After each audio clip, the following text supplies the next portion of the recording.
Pandora, Wallace has been really confident and really collected throughout the week, but we've seen today a lot of people learning the hard lesson.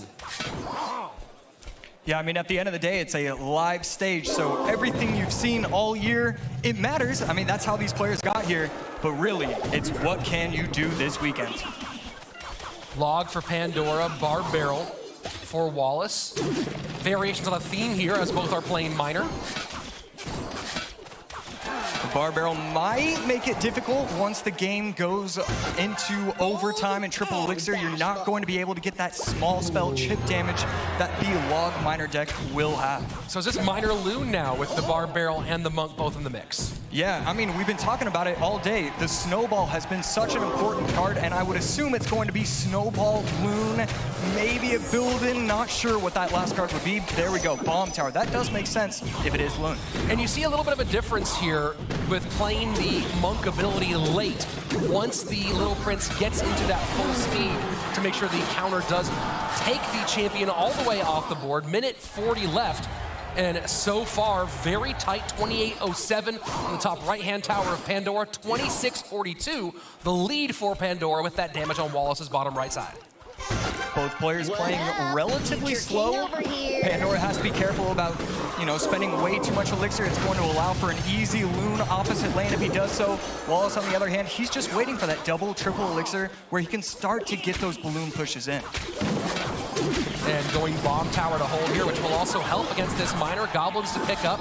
Bomb tower now going to do triple duty here, going back up against the Little Prince.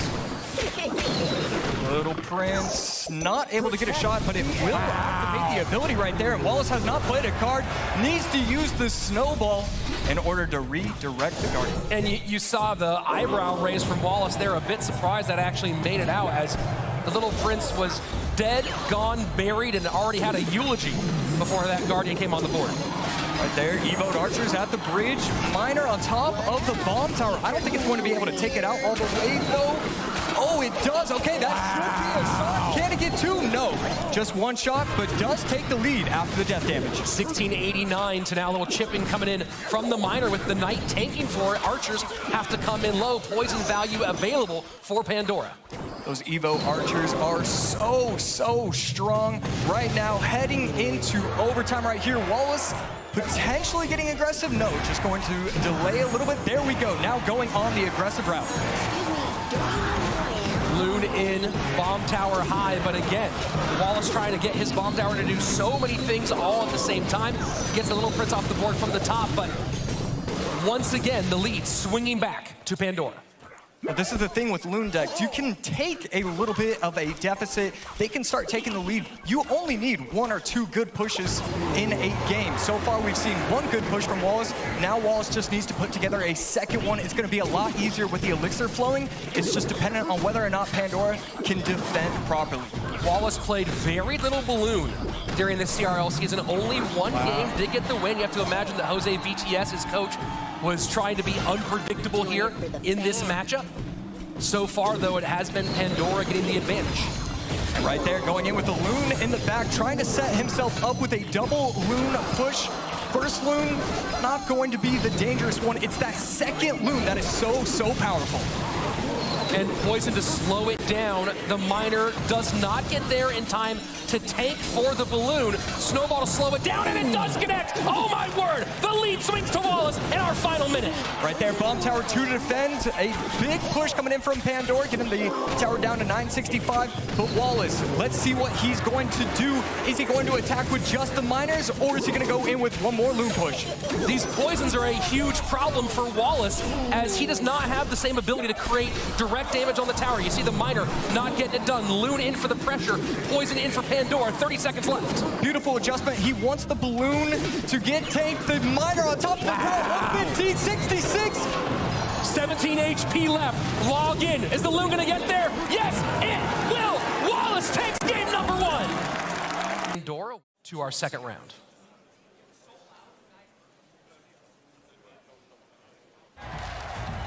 And the only action so far, some confetti. And are we going to have our very first World Final Staring Contest, Josh? You'd like to see that.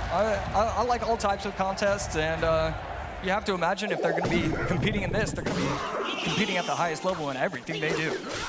Well, there we go. Finally getting in to a little bit of something. Bar barrel archers. Did Pandora just go copy deck? Nope, Tombstone comes out.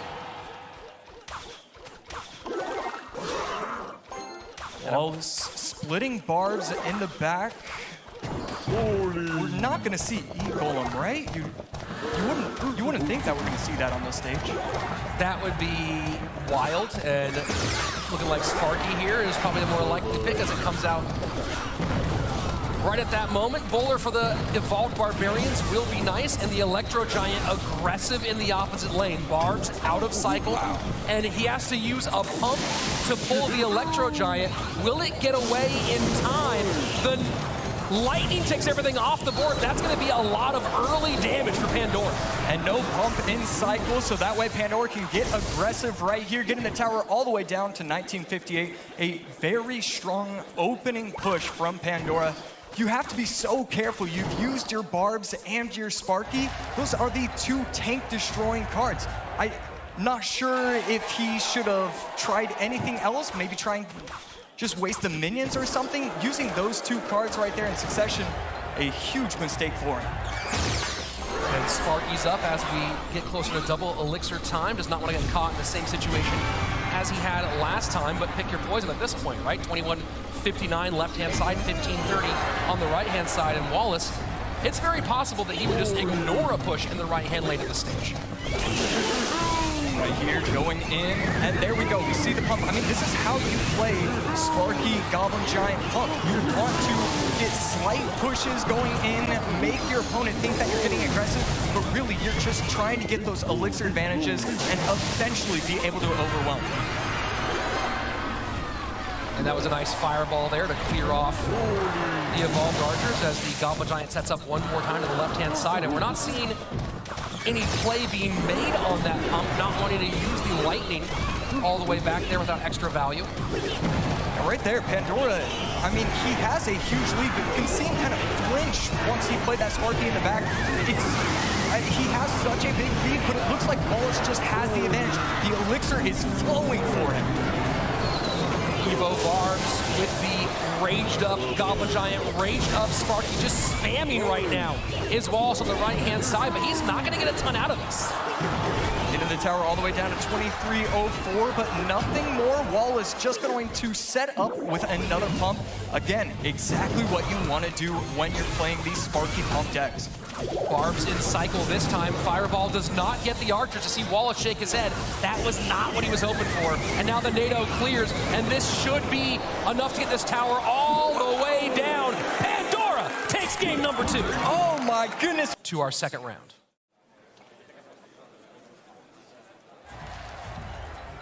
And both players taking their time as it's Skeleton Barrel. Open at the bridge here from Wallace, right into a pair of dragons. So a lot of players having fun with the Skeleton Barrel, the clones, the expos. I don't think that we're going to see it in this game. Looks like double bait most likely here from Wallace. We'll see if he goes into a Mega Knight direction as he goes Spears left-hand lane. A Lumberjack at the bridge to pick up that Dark Goblin. And right there, you don't have the miner anymore, so you can't get that constant chip damage with that, but that's why he chose to do Skeleton Barrel. He's always going to be able to get to the tower with that. Well, not always, but usually. So, of course, we'll talk about Wallace playing some bridge spam earlier. Different look on bridge spam here out of Pandora as he's going with recruits, the lava hat, the Lumberjack, and our Ramride. So we're going to see a lot. Oh, and double recruits action. Love seeing that. It's going to be a very hectic game. And I love those. They are so fun to cast. Well, the recruits do force you to decide. Should they go to the left, right, or middle? Big challenge there, decision making. Right there, Skeleton King to clean up. Once the recruits are going to be taken out on the right side, should be able to pop his ability if he wants to, but Mother Witch is going to be a great response for literally every single card in Wallace's hands. This is brutal for Wallace, and great read here from Pandora with the fireball out. Not sure what the spell situation is here for Wallace, feeling like maybe it's arrows. Yeah, Wallace is going to have to completely adjust his game plan. The fact that he has the Mother Witch to worry about now means that he can't really just cycle Skeleton Barrels hoping that he's going to get chip damage on the tower. He's going to have to win. I mean, I guess by the Mortars and the Royal Recruits, he can no longer win by the Skeleton Barrels. Skelly King right at the bridge into a Goblin Cage as we jump into double elixir time. And it feels like there's already a bit of an advantage here potentially for Pandora, but you add in double elixir. Does that grow here, Josh, as that Ram Rider not getting pulled by the mortar, charged up connection, and a huge lead opens up for Pandora. Yep, getting the tower down to 1629, now in the lead by 1,000 HP, and the Dark Goblin wiped off of the board. Pandora has the elixir advantage, the tower damage, and the matchup advantage. This is his game to lose right now. And Skeleton Barrel, when the Mother Witch is out of cycle, kind of the only option here for Wallace, does not really have the desire to deal with a bunch of pigs going the opposite direction. As we go into sudden death, big lead opened up for Pandora as Wallace tries to make the conversation go away from his weak side tower. Right there, Fireball on the right side tower. Spear Goblins plus the Dark Goblin to clean everything up. I think one of the recruits might get a chip shot. And yes, gets the tower down to 1178. Wallace needs to figure something out quickly, but I'm racking my brain. I don't know what he's supposed to do. This is such a tough matchup. Yeah, this is definitely rough for Wallace, and playing this one from behind already. Ram Rider in should go to the mortar, as it's not going to fall quite yet, but it touches and turns, and there you go. Look at that. He has finally done